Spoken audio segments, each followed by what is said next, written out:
Selamat siang teman-teman, bertemu kembali dengan kami di acara Ngobras, Ngobrol Santai. Ya, pada pertemuan kali ini kami kedatangan tamu yang sangat spesial.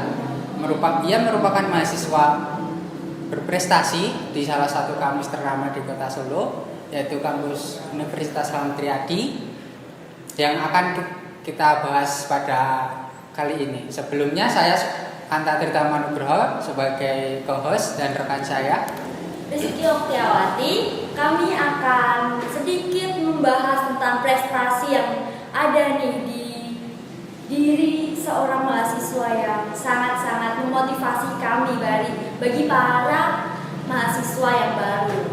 Jadi di samping saya ini adalah Mas Ramadio Akbar Saputra, seorang mahasiswa aktif dari semester 5 manajemen.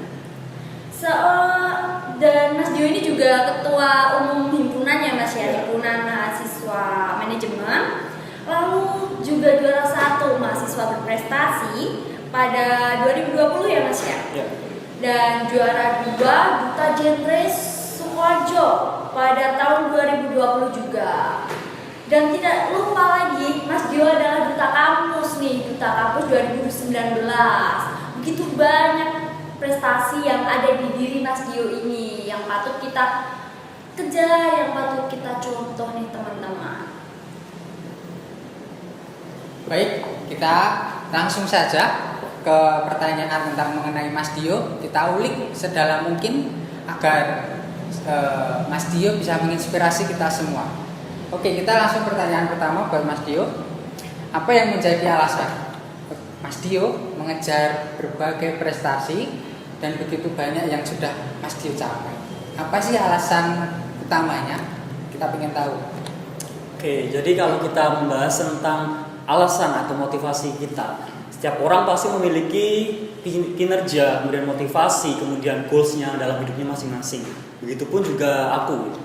Alasan aku ingin sekali berprestasi, kemudian mengejar goals aku dalam hidup aku adalah karena aku ingin mencapai dan membahagiakan orang tua, lingkungan sekitar aku, kemudian aku juga ingin membuktikan bahwa pembuktian diri itu penting.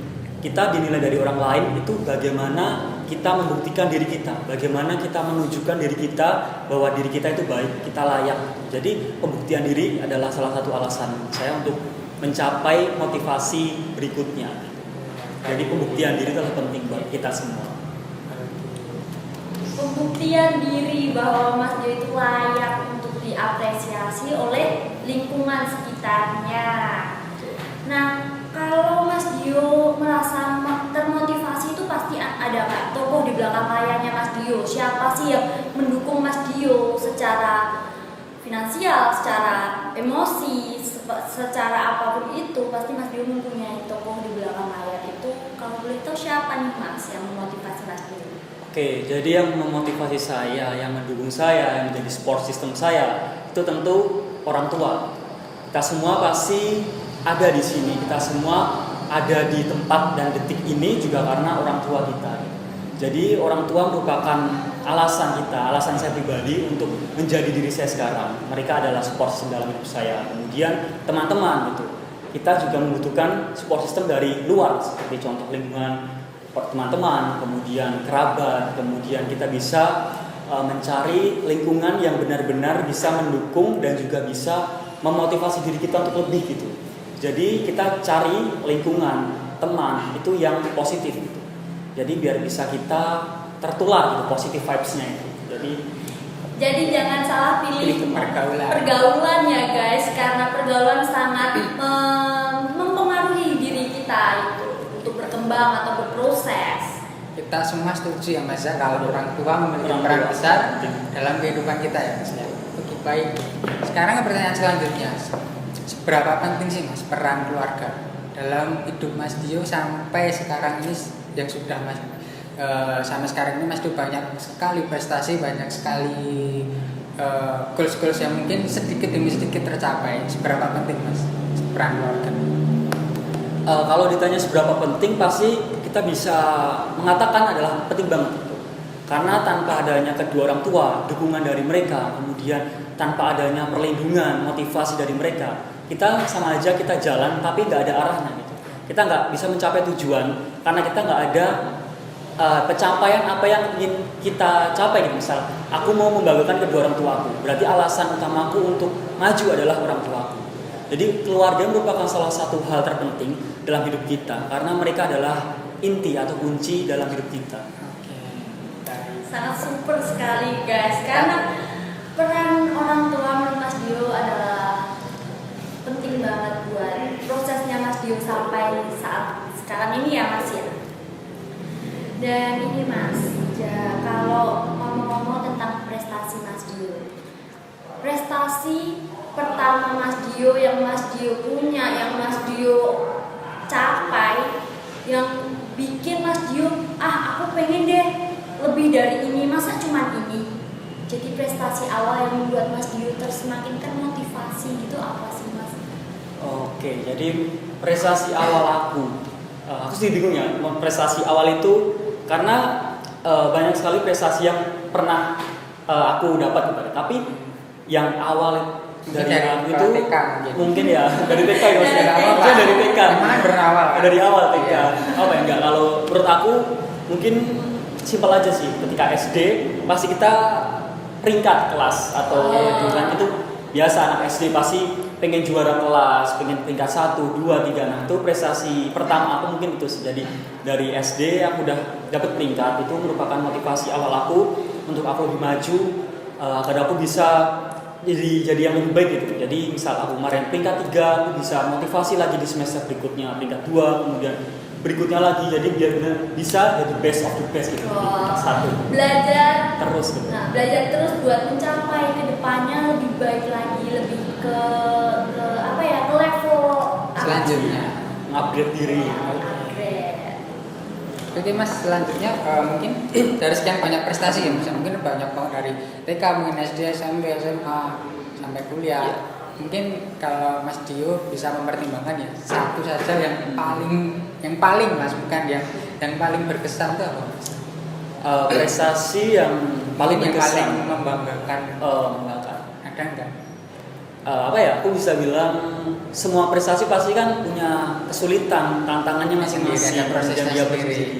Jadi untuk aku yang paling itu mungkin aku bisa bilang ketika duta kampus. Awal aku terjun masuk kuliah, awal karir aku itu di duta kampus gitu. Jadi tanpa duta kampus mungkin aku nggak bisa jadi aku yang sekarang, karena duta kampus menurut aku langkah awal pembuka gerbang aku untuk jadi motivasi, jadi prestasi yang lebih berikutnya itu dari duta kampus. Jadi dulu proses duta kampus juga berat, melewati berbagai seleksi, kemudian kita harus menghadapi berbagai saingan gitu, kita insecure tuh pasti. Jadi tantangan terberat itu waktu duta kampus itu sih. Jadi duta kampus merupakan prestasi awal aku dan juga sebagai pembuka aku untuk mencapai prestasi di kuliah ini. Nah, ngomong-ngomong tentang insecure atau ketidakpercayaan diri, menurut Mas Dio kan pasti untuk kita, bagi para mahasiswa baru itu belajar proses untuk menghilangkan rasa ketidakpercayaan diri. Tips yang sangat membantu Mas Dio selama ini apa sih Kak, cara biar aku nggak insecure lagi? Biar percaya diri mungkin. Mas Dio. Oke, untuk kita berbicara tentang insecure, sebenarnya insecure itu adalah banyak sekali konotasi insecure adalah negatif. Tapi menurut aku insecure itu kita harus punya rasa insecure. Karena gini, misal si A dia punya prestasi, kalau kita bodo amat dengan dia, kita nggak insecure dengan dia, kita nggak akan mencapai prestasi yang sama dengan si A. Jadi insecure itu harus, tapi jangan yang berlebihan. Jadi insecure itu harus ada porsinya gitu. Insecure, wah dia kok pinter ya, aku insecure, aku harus bisa seperti dia. Tapi jangan membanding-bandingkan, karena kalau kalian membanding-bandingkan diri kalian dengan orang lain itu nggak ada habisnya. Tapi kalau kalian termotivasi, misal saya insecure karena dia pinter, itu sebagai motivasi buat kalian lebih maju. Insecure itu pasti harus ada dalam hidup. Jadi jangan konotasi insecure itu jangan sampai ada rasa insecure itu salah. Jadi insecure itu wajar, tapi ada porsinya. Jadi insecure itu ada porsinya hanya untuk mengejar, bukan untuk membandingkan ya teman-teman. Nah, di dalam organisasi atau himpunan atau instansi yang Mas Dio jalani kan banyak banget nih ya. Apalagi didengar-dengar Mas Dio juga kerja. Nah, kerja, kuliah, ikut organisasi, itu pastinya waktunya tersita banyak. Dan itu Mas Dio itu cara baginya gimana sih? Kita aja yang masih kayak gini, masih gimana ya, besok gimana ya. Jadi Mas Dio itu cara untuk membagi waktunya gimana? Oke, Ada tipsnya nggak? Biar antara membagi waktu kegiatan yang lain ini itu biar seimbang gitu. Ala Mas Dio. Oke. Jadi ini berbicara tentang time management. Ya. Time management. Setiap orang pasti mempunyai skala prioritas. Setiap orang harus punya skala prioritas dan juga kesibukan yang bisa disingkirkan terlebih dahulu. Kita harus melihat itu dulu. Langkah awal kita harus membedakan mana prioritas, mana yang bisa kita singkirkan dulu. Kita cari poin-poin yang benar-benar prioritas kita. Misal, kita saat ini mahasiswa. Prioritas kita apa? Kalau bukan kuliah. Jadi kuliah merupakan prioritas utama. Kemudian kita punya, misal kayak kan jadi ketua himpunan. Jadi prioritas aku adalah di himpunanku. Prioritas utama. Kemudian prioritas lain adalah kesibukan apa yang bisa kita masukkan ke prioritas. Kemudian kesibukan atau kegiatan apa yang bisa kita singkirkan untuk disingkirkan terlebih dahulu, kayak main, nongkrong, ngopi, itu bisa kita singkirkan dulu. Nah, kita susun prioritas dan juga yang kita disingkirkan. Kemudian kita buat jadwal. Jadi kalau aku setiap harinya aku punya jadwal. Jadi kayak Rizky kemarin kan yang tanya aku tentang bisa nggak nih jam segini terus hari apa gitu. Karena aku punya jadwal gitu. Jadi aku udah punya jadwal hari berikutnya. Jadi memang itu merupakan hal yang penting buat kita. Jadi misal kalau kamu atau kalau kalian tanya ke aku jadwal aku apa, pasti aku udah ada jadwalnya. Jadi menyusun jadwal itu penting teman-teman. Jadi buat kalian semua, bagaimana cara biar gak keteteran kuliah itu ya buat jadwal. Kalian nyusun prioritas apa yang bisa kalian diutamakan, kemudian yang mana bisa kalian singkirkan. Nah, kalian lakukan yang prioritas utama itu dulu. Kemudian kalian buat jadwalnya seminggu ke depan. Itu pasti kalian gak akan yang namanya keteteran. Kalian pasti akan bisa membagi waktu kalian dengan hal-hal positif dan prioritas kalian. Oke. Begitu ya teman-teman ya. Kurang lebihnya yang intinya dari Mas Dio yang dikatakan barusan adalah menyusun jadwal dan bisa membedakan antara prioritas dengan yang lain. Kurang lebih begitu ya Mas Dio ya. Oke, kita selanjutnya adalah dari sekian banyak Mas Dio organisasi, mungkin banyak kegiatan di luar, otomatis banyak relasi, banyak teman, banyak hubungan dengan orang sana, orang sini. Menurut Mas Dio, selama ini relasi yang Mas Dio bangun, yang sudah Mas Dio lakukan kepada orang-orang tersebut, itu seberapa penting atau banyak gak sih manfaatnya untuk Mas Dio sekarang? Berbicara mengenai relasi, kita pasti saat ini adalah merupakan era globalisasi ya bisa kita bilang. Kemudian relasi itu menurut aku sangat-sangat penting daripada kemampuan kita. Karena ketika kita punya kemampuan yang lebih, tapi kita orangnya tertutup, kita nggak punya teman, kita ambil relasi, kamu jadi apa? Kemudian jadi relasi merupakan hal yang penting. Membangun relasi itu merupakan hal yang penting. Kayak kita mahasiswa, kita membangun relasi melalui apa? Organisasi. Kalian bisa mengembangkan diri kalian, kemudian mengupgrade diri kalian itu melalui organisasi itu. Kalian akan mendapatkan teman baru, kemudian mendapatkan suasana baru, itu dari organisasi gitu. Jadi kalian mendapatkan teman baru, relasi baru, kemudian kalian ikut lagi organisasi lain, kalian dapat teman baru. Kemudian tujuannya dari relasi apa? Kalau dari aku sendiri, capaian adalah kerja. Karena banyak sekali pengusaha atau mungkin HRD itu mengatakan bahwa kemampuan itu saat ini bukanlah yang utama. Itu mereka katakan sendiri. Karena sekarang yang dicari adalah relasi, orang dalam. Itu pasti. Karena kemarin ketika saya seminar bersama salah satu bos perusahaan di Sragen, dia HRD-nya dia bilang, dan dia juga yang punya, dia mengatakan bahwa kemampuan anak-anak saat ini merupakan hampir sama semua. Tapi yang membedakan apa? Relasi. Kalian pintar, tapi kan nggak punya relasi orang dalam, kalian akan kalah sama yang punya orang dalam. Jadi membangun relasi itu bukan cuma berteman, itu bukan. Tapi kita juga membangun relasi yang bisa kita gunakan untuk kedepannya, gitu, bermanfaat. Jangan cuma relasi pertemanan, main bola, kemudian relasi kelompok belajar, tapi yang kedepannya nanti apa yang kita dapatkan dari pertemanan itu, gitu. Misal membantu lapangan kerja, kemudian membantu kita dalam mengupgrade diri, membantu karir kita. Misal kita kenal sama si A, dia dapat apa, dia mengundang kita jadi pembicara atau mengundang kita jadi apa, itu relasi. Jadi manfaatkanlah relasi sebaik mungkin karena itu penting daripada sekedar kemampuan. Jadi teman-teman, intinya kita harus belajar berbicara atau belajar komunikasi yang baik dengan orang yang di sekitar kita nih, untuk membangun relasi yang baik, yang bermanfaat bagi kita ke depannya, yang kita untuk cari kerja, kalau kita butuh bantuan atau bagaimana kita bisa mempunyai kenalan atau relasi itu yang membantu. Jadi cukup bermanfaat nih orang dalam sekarang karena apa ya, kemampuan kita kan hampir sama, kita berani berbicara juga berani semua, kita berani belajar kita juga berani semua, tapi gak semuanya kita mempunyai relasi. Betul. Lalu nih Mas, dalam pencapaian Mas Dio ini pasti kan banyak banget nih kayak keluh kesahnya, suka dukanya dalam organisasi, di instansinya Mas Dio bekerja, di perkuliahan juga, di pertemanan juga. Suka dukanya Mas Dio menjalani itu semua pastinya kan ada. Bisa cerita nggak sih Mas suka dukanya Mas Dio? Tapi kalau duka kan pasti Mas Dio bangkit, ditinggalkan aja nih dukanya. Gimana caranya Mas Dio? Mungkin sedikit cerita karena setiap proses perjalanan apa yang kita ingin tuju pasti nggak selalu semuanya berhasil. Kita semua pasti mengalami yang namanya kegagalan. Kegagalan bagi aku merupakan suatu pembelajaran, suatu proses bagi kita. Kalau kita nggak gagal, kita akan bisa belajar. Jadi kalau dari aku, gagal itu pasti. Aku sering kok gagal. Misal aku ikut lomba ini, aku kalah, itu biasa, itu sering juga. Jadi gagal, kalah, jatuh itu hal yang biasa. Karena dengan adanya itu kita bisa belajar, mengevaluasi kurangnya diri kita kemarin apa.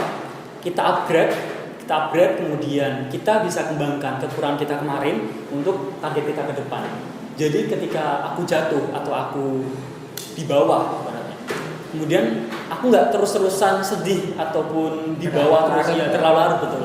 Jadi ya kita harus mengevaluasi diri kita. Misal nih, contoh aja kecil tentang misal kalah lomba. Kok aku kemarin kalah ya? Kurangku di apa? Gitu. Aku cari kurangku. Oh ternyata aku kemarin kurang percaya diri, kurang ini. Kita evaluasi, kita kembangkan. Ya kita kemarin nggak percaya diri, ya kita jadi percaya diri aja. Kita pede. Lomba berikutnya kita pede, pasti kita berhasil. Jadi suka duka itu tentu pasti ketika gagal. Setiap orang pasti punya rasa kegagalan dalam hidupnya. Mereka punya cerita masing-masing dalam hidupnya. Gimana cara mengatasinya? Ya jangan berlarut. Jadi jangan berlarut, move on. Segera selesaikan masalah kalian, mengevaluasi segera. Kemudian setelah itu kita bangkit, kita lupakan kegagalan kemarin. Kita fokus untuk satu tujuan ke depan kita apa selanjutnya. Oke, itu ya teman-teman ya. Mungkin itu dari tips dari Mas Dio ketika kita merasa gagal, kita merasa tidak berhasil terus. Mungkin kita bisa mengubah lebih ke memikirkan sebuah kegagalan itu bukan akhir dari segalanya, itu merupakan awal dari segalanya. Kurang lebih begitu ya Mas Dio ya. Oke, kita lanjut ke Mas Dio sekarang kan di kampus semester 5. Sekitar 2 tahun lagi atau setahun lagi lulus ya Mas. Mungkin setelah lulus planningnya Mas Dio apa ya Mas? Kalau boleh tahu.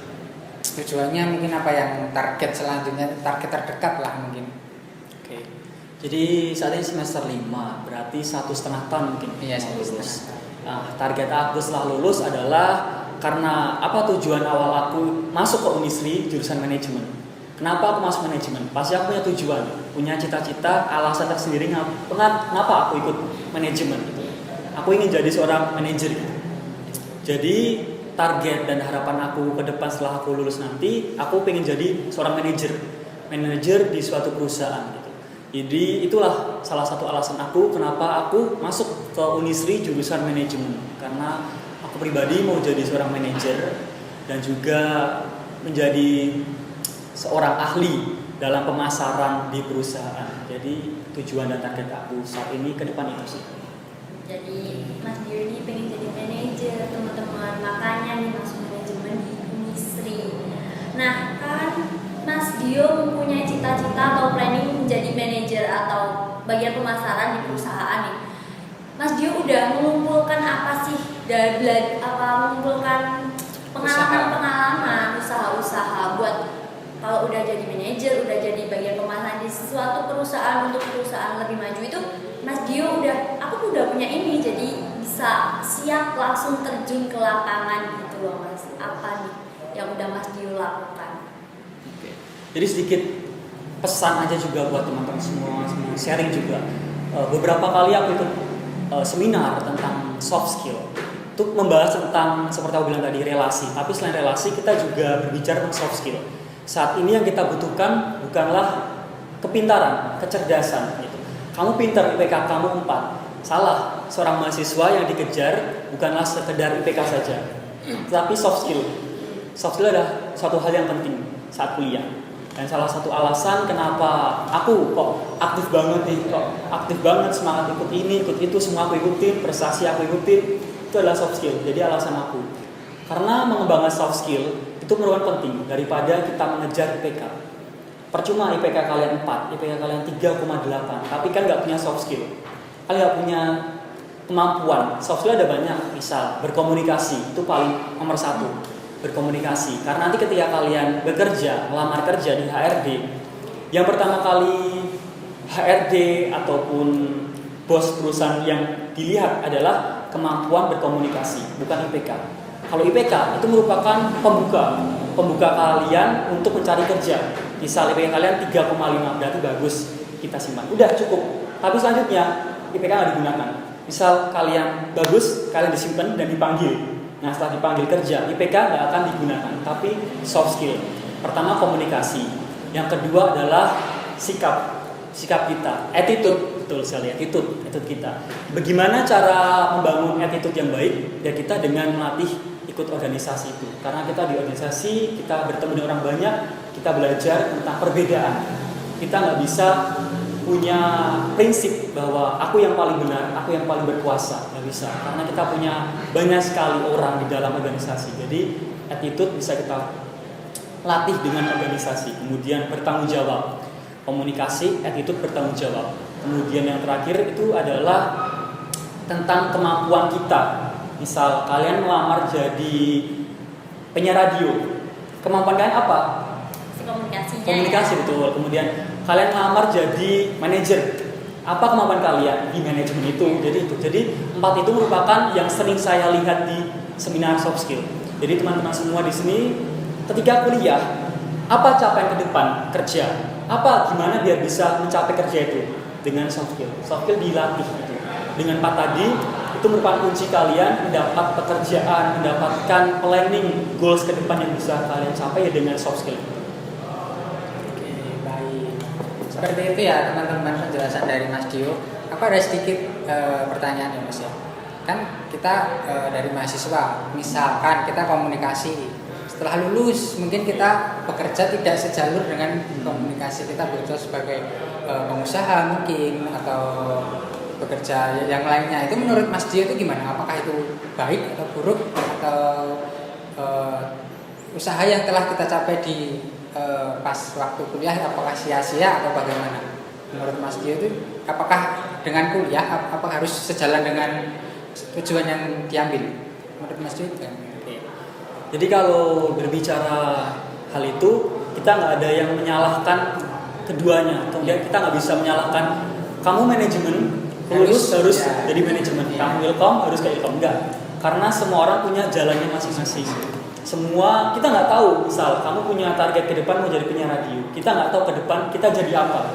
Karena yang menentukan kita boleh menentukan, kita boleh usaha, tapi nanti kita balik lagi ke Tuhan yang mengatur jalan kita gitu. Jadi nggak ada yang namanya sia-sia. Sedikit cerita juga, aku dulu SMK 5 itu aku ikut teknik mesin, jurusan teknik mesin, melenceng betul. Jauh Ke banget manajemen. ya. Betul. Jadi aku nggak pernah ngerasa 3 tahunku di mesin sia-sia. Karena nantinya ilmuku di mesin juga bisa menggunakan. Sama seperti Ilkom, misal Ilkom kok melenceng jadi pengusaha. Iya. Kan di Ilkom di Ilkom kita dibelajari dengan komunikasi.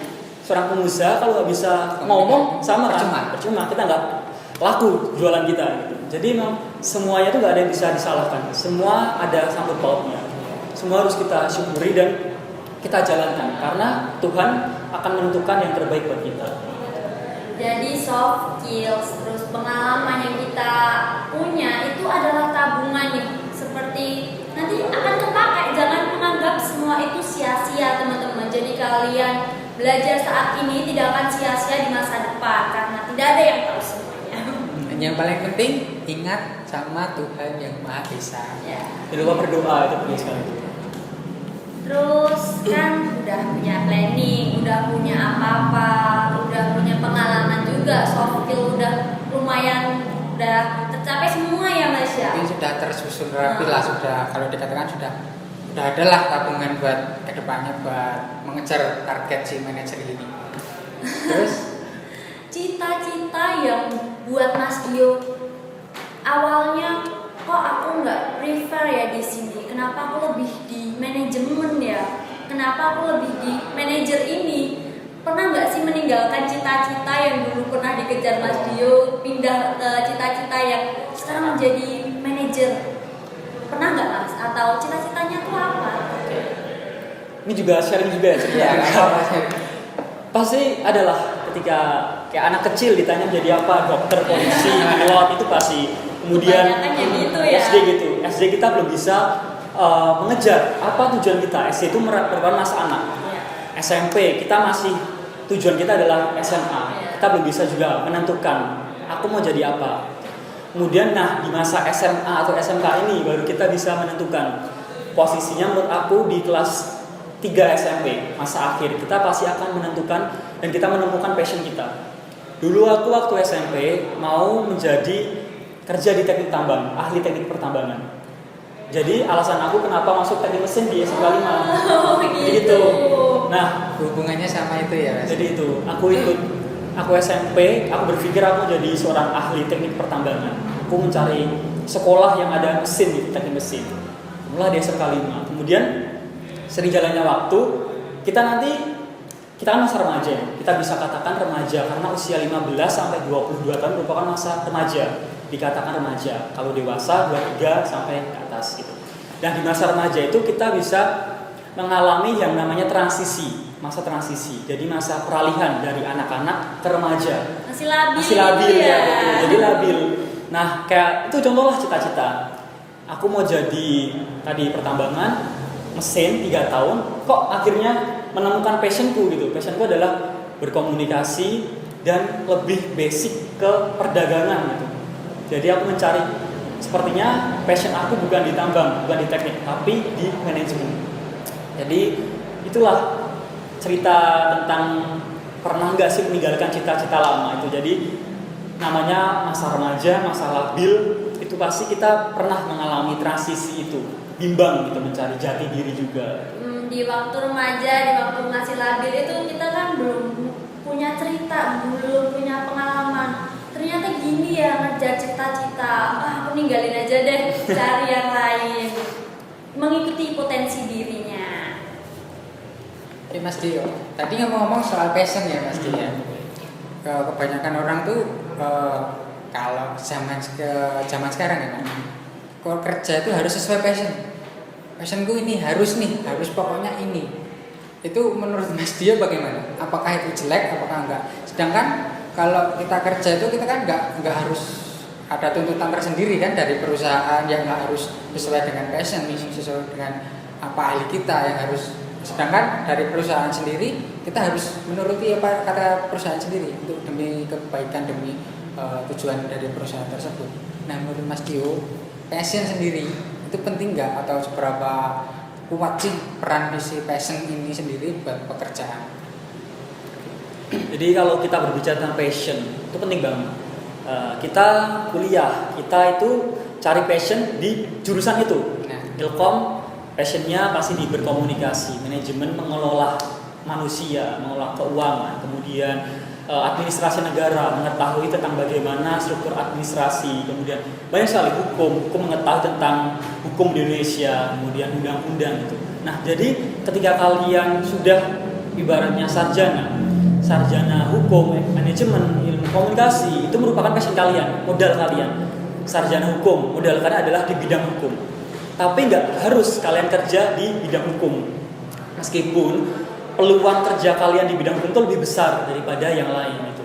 Karena memang kalau kalian kerja itu pasti kan sekarang ini kalau kalian bisa lihat atau di website itu loker kerja itu ada syaratnya. Syaratnya itu pasti misal lulusan S1 hukum ilkom manajemen itu ada. Misal kalian tidak memenuhi syarat tersebut, ya kalian nggak bisa daftarnya. Jadi ketahui dulu passion kalian. Aku ini hukum gitu. Aku ini hukum berarti aku kalau bisa ya cari di hukum dulu.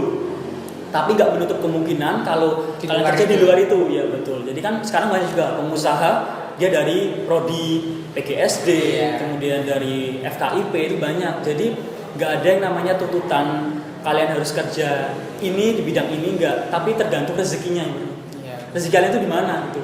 Karena nggak ada yang tahu itu lagi. Jadi misal kan saya banyak sekali kayak lulusan SMP, SMA jadi pengusaha sukses.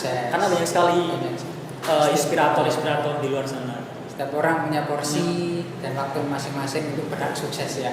Punya prosesnya panjang. Aku ada pertanyaan sedikit sih Mas. Ini kan dari sekian banyak.